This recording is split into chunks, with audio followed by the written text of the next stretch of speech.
Is dressing like a cop part of the problem, or is it the only way to garner respect from people?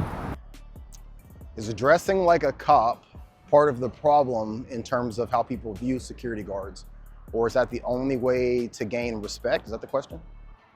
It's not the only way to gain respect. And I think that I have a hard time with that phrase, dressing like a cop.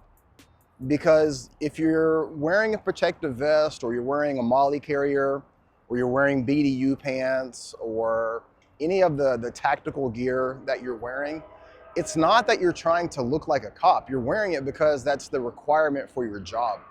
You know, if you're working a 10 to 12 to 16-hour shift, ounces equal pounds over time. So having, multiple magazines on your belt, or having certain equipment that's on your vest, it's just to take the weight off.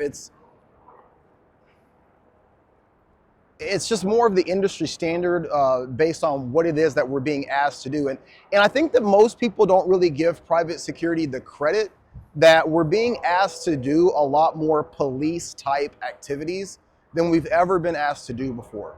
You know, here in Portland, Echelon, we do a ton of things that would generally be considered community policing. We're patrolling neighborhoods, we're patrolling business consortiums, we're responding to calls for service, we're interacting with the homeless community, we're dealing with violent subjects. So a lot of why we're wearing what we're wearing is industry specific. And unfortunately, people paint that with this brush of trying to look like a cop or trying to be a cop, and that's simply just not the case.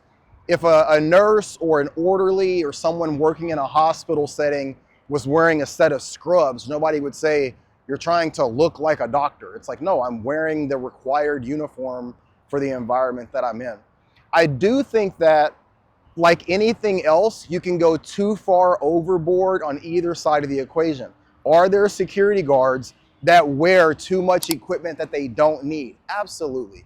Are there security guards that are overdoing it with equipment, maybe trying to overcompensate for their size or their stature or the perception that they're not going to gain compliance or respect? Absolutely.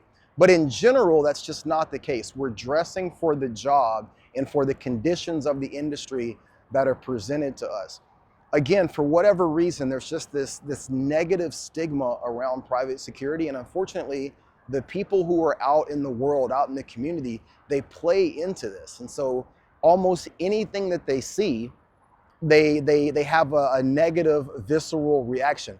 Private security is literally the Drake of the working industry. Like right now, no matter what you say about Drake, somebody has an issue with Drake. No matter what he does, it's cringe. No matter what he says, it's wrong. And that's typically how people view private security. There's just nothing that we can do that's right. There's nothing that we can do that's justified. There's nothing that we can do that makes sense in terms of how it's viewed by the public. And that's fine. I take that with a grain of salt, and that's why we make these videos and why we try to educate people as to the reality of what we're doing. It just kind of is what it is.